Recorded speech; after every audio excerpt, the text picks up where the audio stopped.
Chapter 5 speaking, reading and listening skills. एक सुबह दीप हाँफता हुआ संगीता के पास पहुंचता है और ढेर सारे शिकायत का रोना रोने लगता है अपने मैनेजर के बारे में। दीप बताता है कि उसके मैनेजर ने उसे पब्लिक स्पीकिंग, पढ़ने और सुनने के ऊपर टीम टास्क में कोई वर्बल प्रेजेंटेशन देने को कहा है। वो ये सोच के परेशान है कि वो ये सब कुछ कैसे करेगा जब उसे खुद ही अपने बोलने के अंदाज पर भरोसा न हो। तब संगीता उसे दिलासा देते हुए बताती है कि पब्लिक स्पीकिंग सीखना कोई बहुत मुश्किल नहीं है, बस एकाग्रता और अभ्यास की जरूरत है। परेशान मत हो दीप, मैं तुम्हारी मदद करूंगी। सच? पर इतनी जल्दी कैसे? क्यों ना हम अभी शुरू करें। पहली जरूरी बात, बातचीत करने का ढंग। कई बार हमारे विचार, हमारी सोच लोगों को पसंद नहीं भी आ सकती है, पर इससे डरो मत। अपने आप को फिर भी व्यक्त करो। इससे तुम्हारी हिम्मत बढ़ेगी। किसी से बात करते समय या किसी सभा को संबोधित करते समय ऊंची आवाज में बात करो। धीमी आवाज दब्बूपन की निशानी मानी जाती है। अपने श्रोताओं से नजरें मिलाकर बात करना चाहिए। एक तो इसे विनम्रता का सूचक माना जाता है और दूसरा, इससे वक्ता का प्रभाव बढ़ता है। अपना आत्मविश्वास बनाए रखने के लिए अपनी खूबियों को सराहो। मुझे 10 लोगों के बीच बोलते वक्त हिचकिचाहट होती है। मैं बहुत घबराता हूँ। ये सोचकर कि गलती हो गई तो क्या होगा। गलतियां करना लाजमी है। गलतियों से घबराओ मत। सभी गलतियां करते हैं और बहादुरी तो इसमें है कि तुम अपनी गलतियों से सीखो, कोशिश जारी रखो और अगर आत्मविश्वास में कमी हो तो अपने आप को सबसे अच्छा स्पीकर समझ के आगे बढ़ो। मैं इन सारी बातों का ध्यान रखूंगा। पब्लिक स्पीकिंग के लिए अभ्यास करना जरूरी है। उच्चारण और डिक्शन ठीक करने के लिए जोर से बोल बोलकर पढ़ना चाहिए। तुम्हें याद है, बचपन में स्कूल में हमें जोर से पढ़ने के लिए बोला जाता था? हाँ। वो इसलिए ताकि हम सही उच्चारण करना सीखें।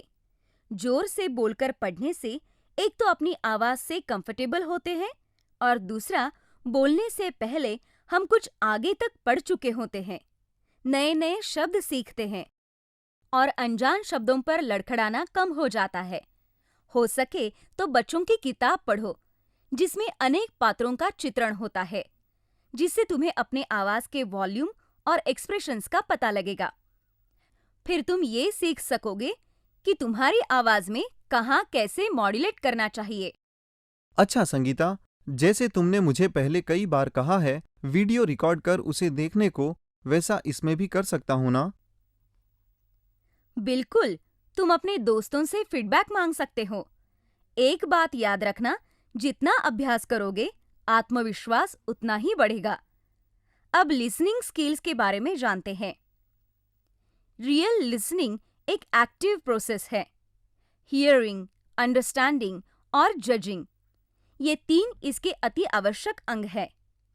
पहले बोलने वाले की बात को ध्यान से सुनो, उसका निहित उद्देश्य समझो और फिर निश्चित करो कि बात में कोई दम है या नहीं। जैसे अगर तुम ज़ीब्रा के ऊपर एक रिपोर्ट देख रहे हो, उसमें बताया जाता है कि कोई भी 2 ज़ीब्रा एक से नहीं हैं। पूछे जाने पर यह अगर तुम इसे दोहरा सको तो इसका मतलब है कि तुमने बोलने वाले की बात ठीक से सुनी है। इसे हियरिंग कहेंगे। रिपोर्ट को पूरी तरह सुनकर उसके पूरे कंटेंट को समझना अंडरस्टैंडिंग कहलाता है। जैसे अगर हम ज़ीब्रा वाले रिपोर्ट को ही लें तो उसमें ये कहा जाता है कि कोई भी 2 ज़ीब्रा एक सा नहीं है। तो तुम इससे क्या समझते हो? यही कि दोनों एक से नहीं हैं। हाँ, पर कैसे? दोनों अलग अलग उम्र के हैं। गलत। क्या तुम्हें इससे सीधे सीधे ये पता नहीं लगता कि दोनों के धारियों में फर्क है, या फिर एक लंबा हो और दूसरा छोटा? कहने का अर्थ ये है, दी गई 5 बातों में से तुम विषय के बारे में कितनी और बातें जान सकते हो, उसे हम अंडरस्टैंडिंग कहेंगे। ओके, और उसके बाद मैं जजमेंट कर सकता हूँ कि मुझे दिए गए इन्फॉर्मेशन में कितनी सच्चाई लगती है। मैं क्या मानता हूँ? Like, do you believe the information you hear totally? अच्छी लिसनिंग एबिलिटीज के लिए आग्रह, एक्टिव पार्टिसिपेशन जरूरी है। मैं कुछ देती हूं तुम्हें। बोलने वाले की बात पूरी एकाग्रता से सुनो। जैसे ही तुम्हें लगे कि तुम्हारा ध्यान भटक रहा है, तो शरीर का पोस्चर बदल कर बैठो। स्पीकर के वक्तव्य में मेन आइडियाज को तलाशो। किसी जगह अगर कोई डाउट हो तो उसी वक्त पूछो। जैसे तुम्हें डाउट था ना कि दोनों ज़ेब्रास अलग अलग उम्र के हो सकते हैं या नहीं। अगर ये टीवी रिपोर्ट नहीं होता तो तुम सवाल पूछकर अपना डाउट क्लियर कर सकते। Now time for speaking techniques, Deep. I am all yours, Sangeeta. पहली टिप, प्रेजेंटेशन क्षेत्र में धीरे चल के जाओ, इससे ग्रेविटी बढ़ती है। दूसरी, सभी बैठे लोगों पर एक नजर डालो। बिल्कुल किनारे खड़े दर्शकों का भी अभिवादन करो, इससे तुम्हारा मास अपील बढ़ता है। ज्यादा से ज्यादा मुस्कुराओ और अपना वक्तव्य शुरू करने से पहले 2 सेकंड के लिए रुको और फिर बोलो। और अगर मैं घबरा गया, संगीता? घबराना कैसा? तुम ऐसा सोचो कि सब तुम्हें सुनने ही तो आए होंगे, उतावले होंगे तुम्हें सुनने को। एक उम्दा ओपनिंग ही दर्शकों का रिएक्शन तय करता है। इसीलिए कोशिश करना कि शुरुआत प्रभावशाली हो, ऐसा जो श्रोताओं का ध्यान आकर्षित कर सके। फिर तुम्हें सुनने के लाभ बताना, लोगों को तुम्हें क्यों सुनना चाहिए, तुम ऐसा क्या बताने वाले हो, उनका भरोसा स्थापित करने के लिए अपने बारे में वो चीजें बताओ जो उन्हें प्रभावित कर सके और जो कार्यक्रम से संबंधित हो। इन सब के अलावा स्पीच का कंटेंट बहुत अच्छा इंफॉर्मेटिव होना चाहिए।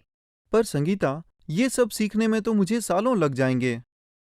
नहीं नहीं दीप, ऐसा नहीं है। खुद पर विश्वास रखो और दृढ़ता से आगे बढ़ो। देखना, सब सीख जाओगे।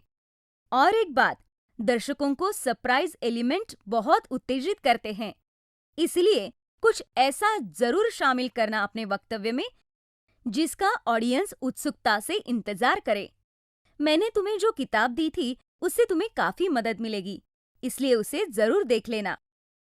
मैं आज ही देख लूंगा। संगीता, थैंक यू, तुमने मेरी बहुत मदद की है। अच्छा, बस बस, टीम टास्क में अच्छा परफॉर्म करना। मैं पूरी कोशिश करूंगा। संगीता टूरिस्ट हॉस्टल चली जाती है और दीप तैयारी में जुट जाता है।